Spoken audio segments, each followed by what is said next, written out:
오늘은 광고 시간에 말씀드렸던 것처럼 교회력으로 주연절 5번째 주일입니다. 주연절은 예수님께서 하나님의 일을 하시기 위해서 세상에 자신을 드러내셨던 그러한 절기들을 지키는 날입니다. 세상에 오신 예수님은 많은 일들을 하셨습니다. 그래서 저희가 복음서 말씀에 보면 병을 고치시기도 하고 하나님의 말씀을 전하시는 일들을 하셨는데, 예수님께서 그 모든 일들을 하실 때에 제일 중요하게 여기시고 또 먼저 하신 것이 무엇이냐면 제자를 부르시는 일이었습니다. 예수님은 전능하신 분이셔서 혼자도 모든 일들을 하실 수 있는 하나님이십니다. 근데 그럼 하나님께서 왜 굳이 제자들을 부르셔서 그 하나님의 일들을 하게 하시려고 했을까? 그것은 예수님 혼자 그 일들을 하는 것보다 이제 사람들을 통해서 하나님의 일들을 하기를 원하시는 그러한 마음이 있으셨기 때문에 그렇습니다. 그래서 예수님이 사역을 시작하면서 서둘러 하셨던 것이 제자를 부르시는 일인데, 오늘 주님께서 주시는 이 말씀을 보면 예수님께서 제자를 부르고 계시는 그러한 배경을 가지고 말씀을 하고 계십니다. 그래서 제자를 부르실 때에 이 부르시는 말씀을 통해서 우리에게 하나님이 주시는 말씀이 무엇인가를 함께 살펴보고 은혜를 나누고자 합니다. 제가 오늘 이 말씀을 보면서 그런 생각을 해봤어요. 예수님이 이 제자를 부르시는 이 과정 속에 그 부르시는 제자의 기준이 무엇이었을까? 여러분, 세상에 유명한 선생님의 제자가 되려면 어떻게 해야 됩니까? 그 제자가 되고 싶은 사람이 누구를 찾아가야 돼요? 그 선생님을 찾아가야 되죠. 그 찾아갈 때에 어떻게 찾아가야 됩니까? 그냥 찾아간다고 제자가 되는 게 아니죠. 그 선생님의 제자가 되려면 그 선생님이 원하는 기준에, 수준에 있어야 그 선생님의 제자가 될 수 있더라는 거죠. 그리고 그 수준에 되었어도 시간이 지나서 그 수준에 미치지 못하면 그 제자의 삶에서, 자리에서 뭐예요? 나가야 하는 일들도 이 세상에 일어나고 있는 것을 보게 됩니다. 그럼 예수님은 어떤 사람을 제자로 부르시려고 했을까? 제가 이 말씀을 보면서 두 가지 제자를 부르시는 모습 속에 두 가지 감동되는 게 있었는데, 하나가 무엇이냐면 예수님께서 제자를 찾아오신 겁니다. 제가 아까 말씀드렸죠? 유명한 선생님의 제자가 되려면 제자가 그 선생님을 뭐해요? 찾아가요. 그런데 오늘 말씀에 보면 예수님이 누구를 찾아오세요? 제자를 찾아오시는 것을 볼 수가 있습니다. 그래서 예수님이 직접 찾아오셨는데, 오늘 우리 3절 말씀을 같이 한번 보실까요? 어떻게 예수님이 찾아가고 계시는지. 예수께서 한 배에 오르시니 그 배는 시몬의 배라, 육지에서 조금 떼기를 청하시고 앉으사 배에서 무리를 가르치시더니, 이런 말씀이 있습니다. 예수님이 1절 말씀에 보면 게네사렛 호숫가에 가셨다. 근데 여기 여러 이제 성경의 번역이 여러 가지가 되어져 있는데, 우리가 제일 잘 알고 있는 것은 갈릴리 바다입니다. 갈릴리 바다에 예수님이 가셨어요. 가셔서 사람들이 많이 예수님을 쫓아왔으니 사람들에게 더 말씀을 잘 전하시기 위해서 배가 필요했는데, 배에 가 오르셨는데 그 배가 어떤 배였습니까? 베드로의 배였다라고 말씀하고 있습니다. 이 모든 것이 우리가 생각해 보면 우연인 것처럼 일어납니다. 예수님이 바닷가에 가셨는데 사람들이 많이 모여 있고, 그리고 그 바닷가에 배가 있었는데 사람들에게 복음을 전하기 위해서 배에 오르셨는데 그 배가 어느 배였어요? 베드로의 배였더라는 거죠. 이게 우연히 예수님이 베드로를 만나서 베드로의 배 위에 오르신 것 같지만 이게 우연이 아니라 예수님이 베드로를 제자 삼으시려고 베드로에게 가신 사건을 말씀하고 있습니다. 그리고 예수님이 그 배에 오르셨은 것은 누구를 선택하신 거예요? 베드로를 선택하신 것이죠. 또 제가 예수님께서 제자를 부르시는 이 모습을 보면서 감동된 두 번째는 베드로는 무명의 사람이었더라는 거예요. 당시 어부는요, 많은 직업 중에 사람들이 천하게 여기는 직업이었습니다. 사람들이 그렇게 어부된 것에 대해서 존경하거나 그 일에 대해서 좋아하거나 이러지 않았더라는 거죠. 그럼에도 불구하고 베드로가 어부가 된 이유는 어디에 있습니까? 어부가 될 수밖에 없는 환경 속에 있었기 때문에 그래요.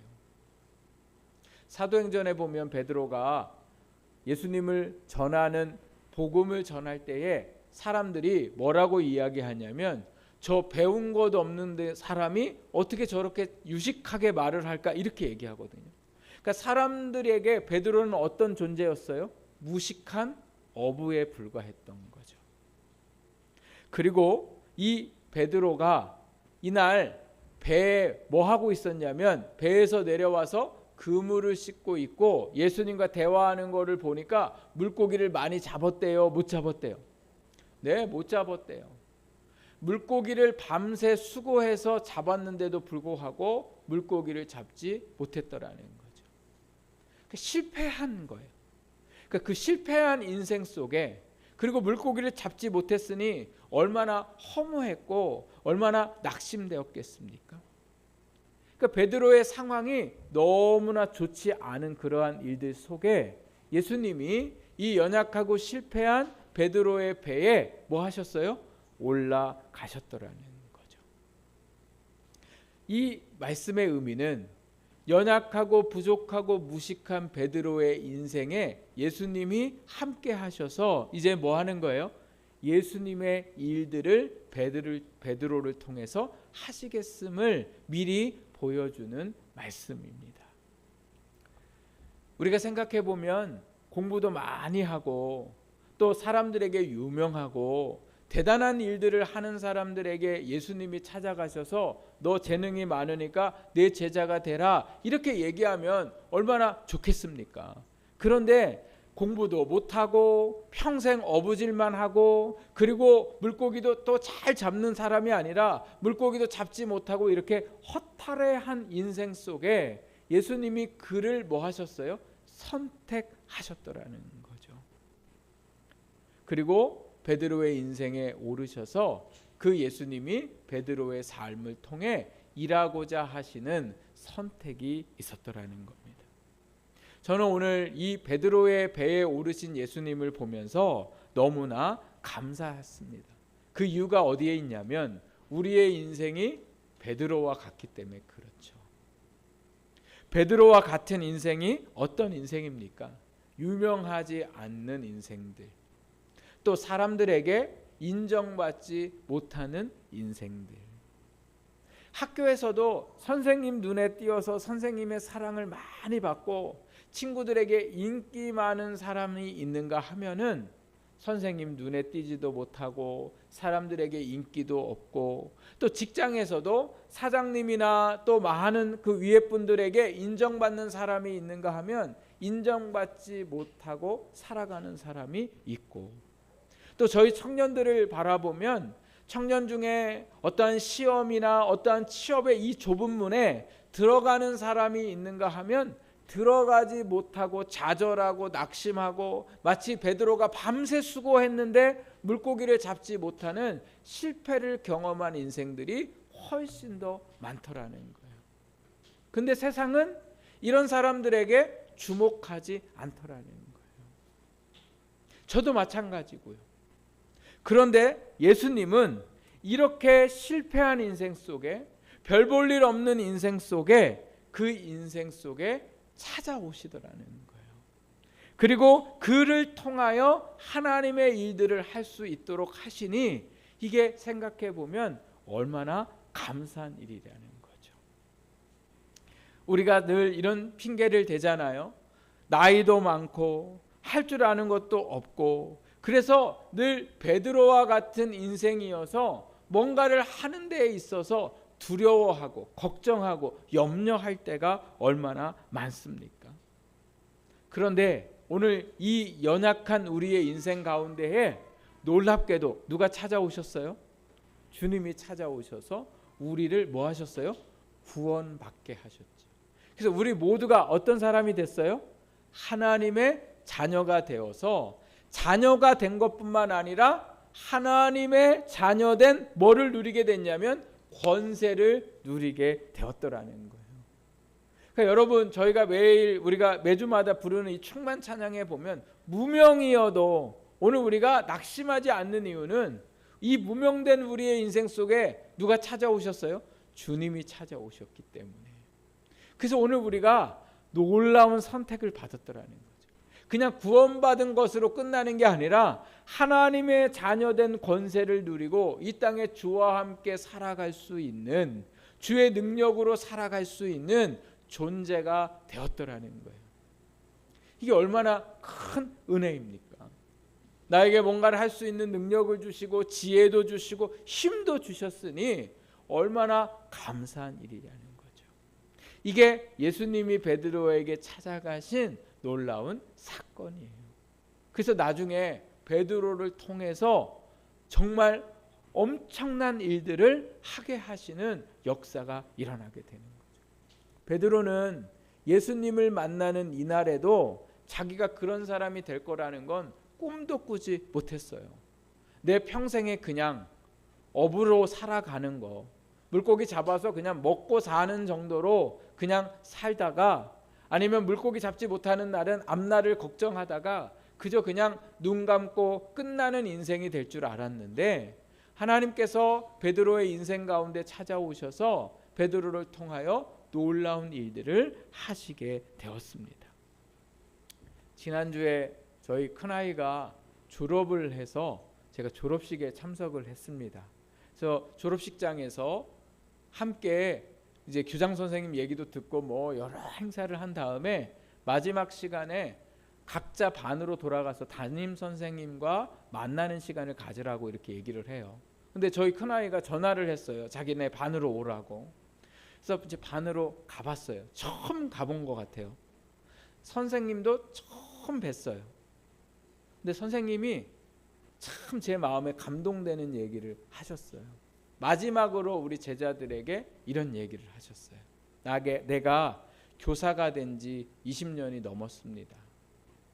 그리고 그 20년 동안 나한테 많은 일들이 있었는데,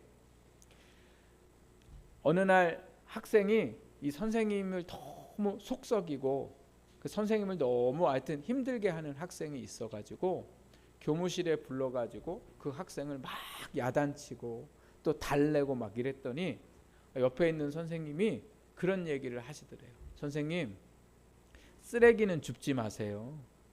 이렇게 얘기를 했다는 거예요. 쓰레기는 줍지 마세요. 나중에 그 쓰레기 주웠다가 선생님만 상처당해요. 여러분, 그 쓰레기가 누구예요? 말 안 듣는 학생. 얘는 이미 쓰레기이기 때문에 쓰레기여서 그렇게 해도 선생님이 나중에 뭐 당한다는 거예요? 상처를 입는다는 거예요. 근데 이 선생님이, 제가 이게 감동된 부분이 그 다음 말이에요. 그 선생님한테 이렇게 얘기했어요. 저는 그거 한번 주워보고 싶습니다. 그래서 저는 확인하고 싶습니다. 그게 정말 쓰레기인지 아닌지. 그러면서 그분이 얘기하세요. 내가 20년 동안 교사를 하면서 쓰레기를 주워본 적이 한 번도 없었다. 올해 제일 힘들었다. 그 고3 애들 올해 제일 힘들었다. 그러나 그 힘들게 했던 아이들 중에도 뭐는 없었다?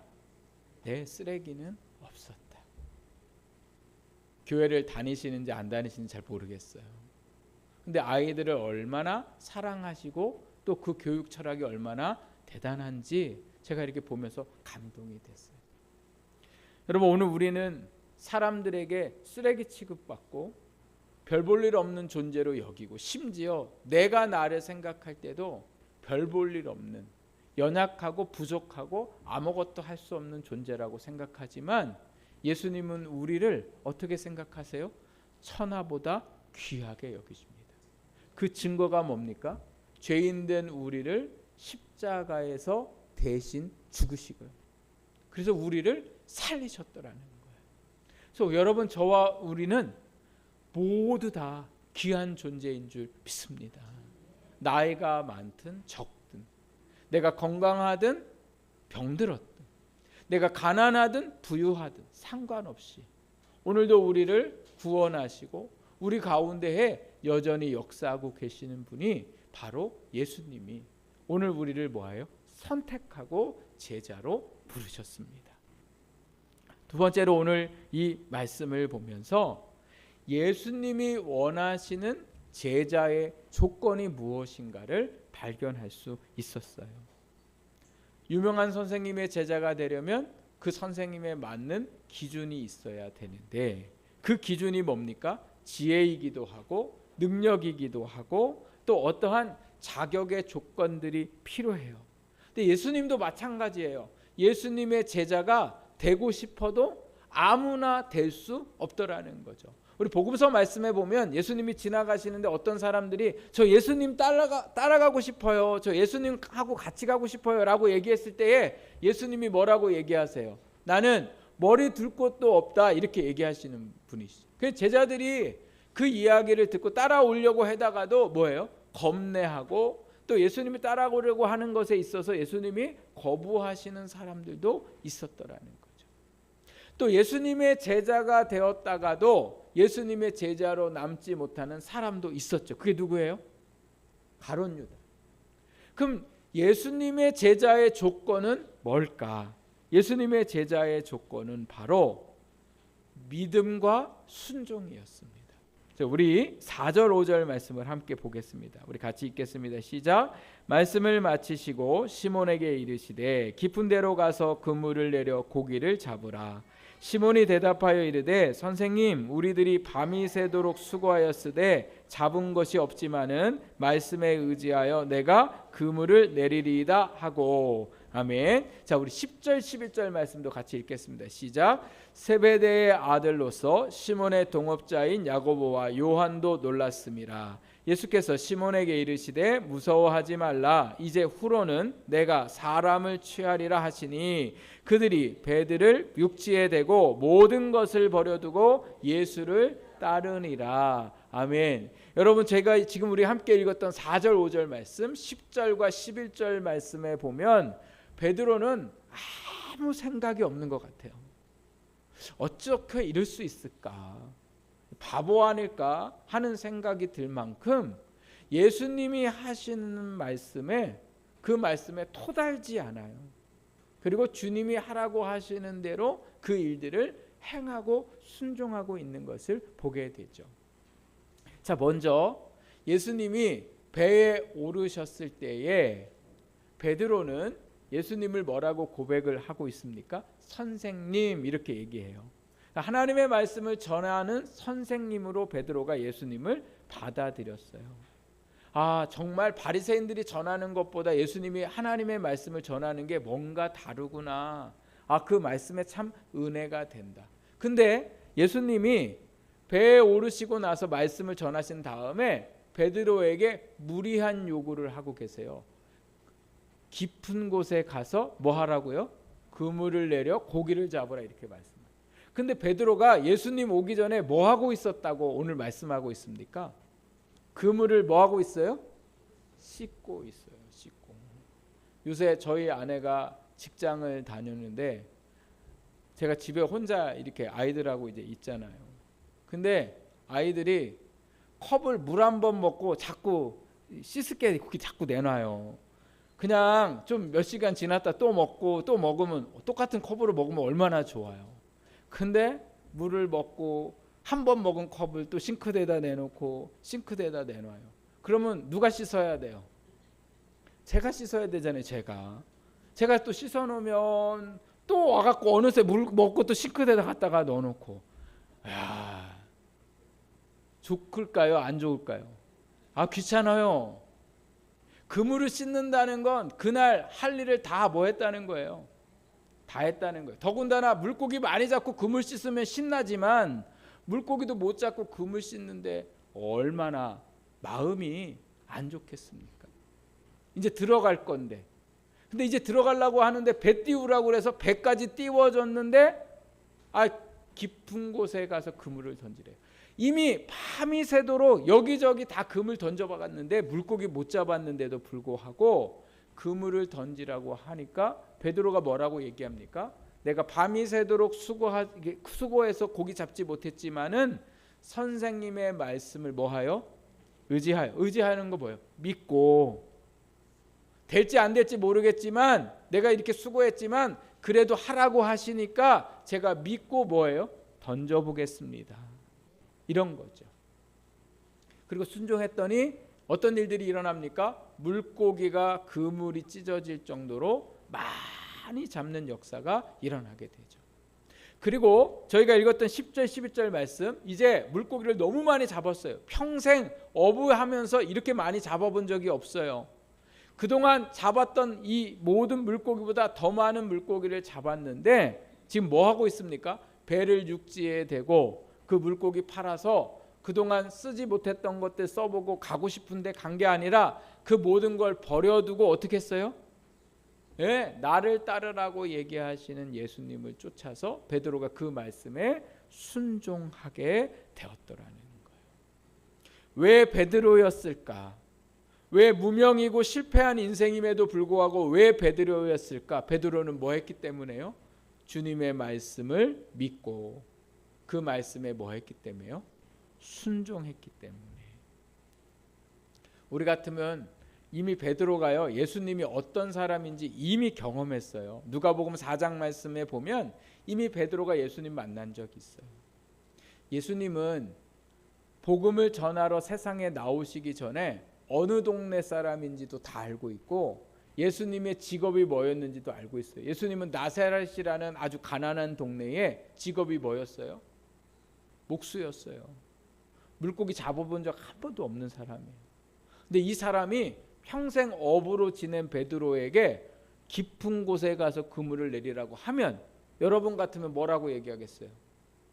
네가 뭘 안다고 이렇게 얘기할 거 아니에요. 나이도 베드로가 더 많아요. 네가 뭘 안다고 내가 밤새도록 이렇게 했는데 네가 뭘 안다고 나한테 지금 이렇게 얘기해. 배 띄워준 거나 감사해. 괜히 아는 척하지 말고. 이럴까요? 안 그럴까요?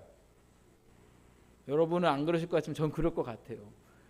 아니 뭘 안다고 당신이 뭘 안다고. 목사님 설교는 그런 게 아니에요. 목사님 설교는 이렇게 하셔야죠. 저한테 막 얘기하면 제가 대놓고는 얘기 안 하지만 속으로 뭐라고 그러겠어요. 한번 해봐요 그럼. 한번 해봐요 이렇게 얘기할 거 아니에요. 뭘 안다고. 왜요? 제가 설교하는 거에 평신도 성도님들보다 더 많이 알고 배워왔기 때문에 그런 거죠. 근데 베드로는 그런 얘기 안 해요. 바보처럼 예수님이 말씀하신 대로 말씀을 믿고 의지하여서 순종하게 되었더라는 거죠. 그래서 예수님의 제자가 되었습니다. 우리는 주의 말씀을 들을 때에 그 말씀을 따라가려고 하지 않아요. 바쁘다고 얘기하고 뭐 몸이 좀 어떻다고 얘기하고 뭐 손님이 와서 어떻다고 얘기하고 뭐 여러 얘기를 해요. 근데 여러분 오늘 우리가 주님의 제자가 되면 내가 나이가 많아도 주님이 말씀하시니 한번 해보겠습니다. 내가 좀 형편이 어렵지만 내가 좀 시간이 안 되지만 내가 주님의 말씀이니 내가 그렇게 하겠습니다. 이게 오늘 우리의 믿음의 모습이 되어야 할 줄 믿습니다. 그게 구원받은 자들의 모습이고 제자의 모습인 거죠. 근데 잘 모르지만 목사님이 그렇게 말씀을 권면하시니 제가 그렇게 해보겠습니다. 이게 오늘 구원받은 자들의 제자들의 뭐예요? 모습이 되어야 되는 거죠. 그러니까 우리가 구원받았음에도 불구하고 주님의 말씀에 순종하지 않는 사람들은 다 어떤 사람들이냐? 무리예요. 무리. 예수님을 따르는 사람들 중에 무리가 있고 제자가 있어요. 저희가 몇 주 전에도 말씀 나눴잖아요. 예수님이 요한복음 말씀에 보니까 어떤 말씀들을 할 때에 내가 생명의 떡이다 뭐 이런 어려운 이야기를 하니까 사람들이 다 그때 뭐예요? 예수님을 떠나갔더라는 거죠. 많은 제자들이. 예수님을 떠나지 않고 예수님을 통해서 놀라운 일들이 우리 삶 가운데 일어나려고 하면 오늘 우리에게 필요한 게 뭐예요? 믿음과 순종이라는 거. 믿으면 뭐 하게 돼 있어요? 순종하게 돼 있어요. 기도하라고 말씀하셨는데 우리가 기도 안 하는 이유가 뭐예요? 기도에 대한 말씀을 뭐 하지 않으니까요. 믿지 않기 때문에 안 하는 거예요. 말은 기도하는 것처럼 얘기하지만 기도 안 하는 거죠. 그 왜 그래요? 기도에 대한 뭐가 없기 때문에요. 확신이 없는 거죠. 믿음이 없는 거죠. 몸이 아파요. 여러분 몸이 아플 때 우리가 제일 먼저 해야 되는 게 뭐예요? 기도하는 거예요. 제가 몸이 너무 아픕니다. 주님 저에게 역사하여 주옵소서. 제가 약을 먹습니다. 주님 이 약이 저에게 효과 있게 하여 주옵소서. 병원을 가지 말라는 얘기가 아니에요. 우리가 제일 먼저 뭐예요? 기도해야 되죠. 우리가 어떤 일들을 행할 때에도 제일 먼저 해야 될 게 뭐예요? 기도하는 거예요. 우리가 직장에 가서 우리의 살아가는 모든 순간에 모든 것이 마찬가지입니다. 말씀을 읽는 것도 마찬가지고 말씀이 시편 말씀에 보면 주의 말씀이 내 발의 등이요 내 길에 빛이라 이렇게 말씀하잖아요. 우리 인생에 가는 길에 진리고 빛이 되어주고 길을 안내해주는 말씀이라고 그러잖아요. 근데 말씀을 안 읽는 거죠. 왜 그래요? 말씀을 뭐 하지 않기 때문에 믿지 않으니까 뭐 하지 않아요? 순종하지 못하는 거죠.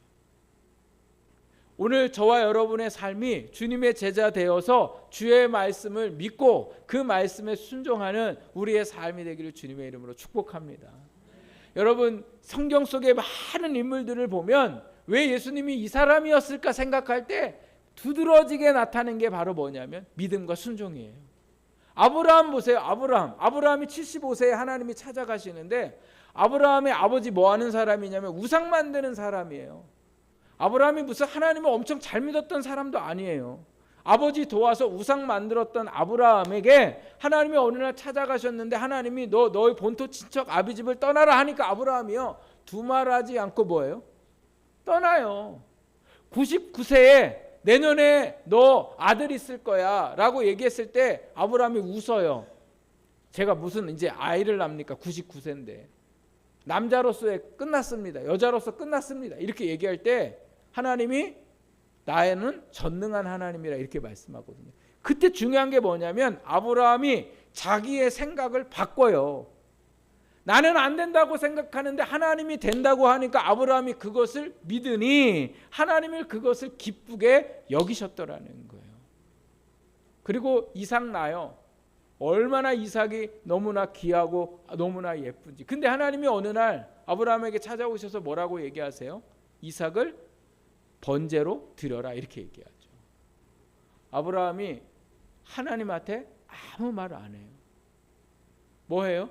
믿고 순종하는데 히브리서 말씀에 가보면 아브라함은 하나님이 번제로 이삭을 드리라고 했어도 하나님이 이삭을 통해서 이루시겠다고 하는 약속을 믿었다라고 말씀하고 있어요. 내 씨로 말미암아 번성케 하리라는 그 말씀은 번제로 드려서 죽였는데도 불구하고 하나님이 어떻게 하실 것인가를 아브라함은 믿었더라는 거예요.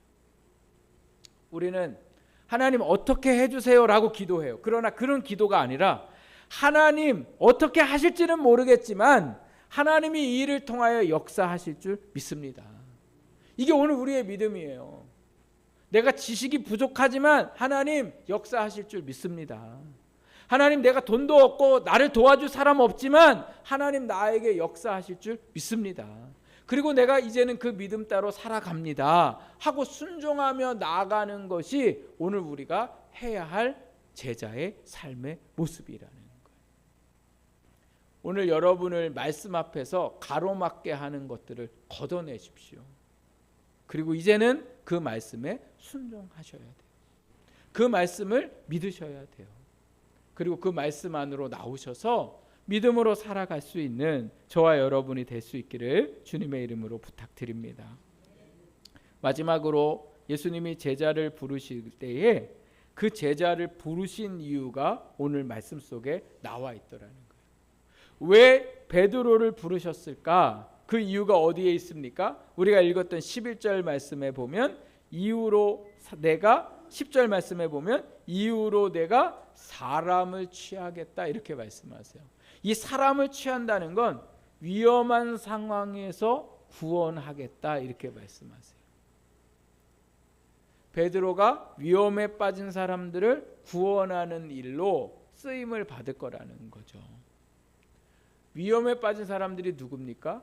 죄에 빠져서 사망에 있는 사람들의 영혼을 베드로를 통해서 어떻게 하시겠다고요? 구원하시겠다는 거예요. 이게 예수님께서 제자를 선택하시고 그 제자를 통해서 하시고자 하는 일이었습니다. 그래서 베드로가 예수님의 이 말씀처럼 사도행전 말씀에 가보면 몇천 명이 베드로의 설교를 듣고 어떻게 해요? 예수님을 믿는 역사가 일어나게 되더라는 거죠. 우리가 예수님을 믿는 이유, 반대로 예수님이 우리를 수많은 사람 중에 구원하시고 부족한 오늘 우리의 인생 속에 예수를 믿게 된 이유는 어디에 있을까? 예수 믿고 이 땅에서 잘 먹고 잘 살고 우리 자녀 잘 되고 내가 하는 일들마다 형통하고 복되게 하기 위해서 우리를 부르시고 우리를 선택하신 게 아니라 우리를 통하여 뭐 하시려고요? 사람을 구원하시기 위해서 우리를 부르셨다고 말씀하고 있습니다. 예수님 믿으니까 참 좋아요. 여기서 그치면 안 돼요. 그러니 당신도 어떻게 해요? 예수님 믿으십시오. 여러분 오늘 우리가 직장에 가서 일하는 그 이유도 우리가 직장을 통해서 우리의 삶을 영위해 나가고 우리의 삶을 평안하게 하고 자식 먹여 살리고 자식 가르치고 이렇게 해서 우리를 직장에 보내신 것도 있지만 그것을 통해서 우리가 뭐 하기를요? 생명을 살리기 위해서. 그러한 오늘 우리의 사명이 있더라는 거예요. 왜 수많은 교회 중에 우리 주간교회에 나를 보내셨을까? 우리 성도들이 함께 신앙생활을 하면서 그 영혼을 다시금 회복시키시고 그 영혼에게 도전 줄 수 있도록 누구를 사용하시기 위해서예요? 나를 사용하시기 위해서. 내가 왜 수많은 사람 중에 이 가정에 결혼을 하고 이 자녀들을 낳았을까? 우리를 통하여 뭐 하시기 위해서요? 그 영혼들을 바로 세우고 구원하시기 위해서 우리의 가정을 이루셨더라는 거예요. 재산 물려주고 자녀 교육 잘 시키고 뭐 행복하게 살고 음식 만들어주고 이거 부모가 다 해야 할 일이지만 제일 중요한 건 뭐예요?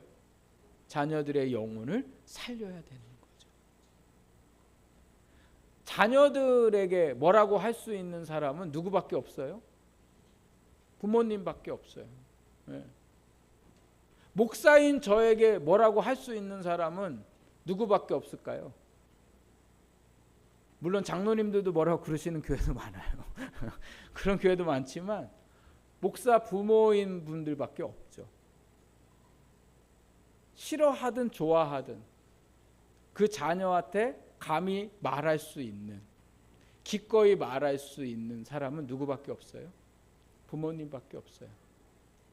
자녀의 믿음을 책임질 수 있는 부모님이 살아계시다면 자녀의 믿음을 뭐 해야 돼요? 책임지고, 책임지라는 건 뭐 억지로 어떻게 하라는 게 아니라 권면하고 기도해주고 그렇게 해서 자녀들이 바로 생명의 삶을 살아갈 수 있도록 하는 일들이 오늘 제자의 삶을 사는 저희의 모습입니다. 오늘 우리의 삶의 존재 이유, 우리의 구원받을 이유는 우리를 통하여 많은 영혼을 뭐 하기를 원하세요? 구원하기 원하시더라고요. 그래서 믿지 않는 사람 만날 때마다 우리가 해야 할 일이 뭐예요?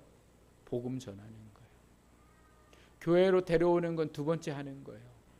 우리가 먼저 해야 될 건 예수님 안 믿는 사람이면 뭐 하는 거예요? 복음 전하는 거예요.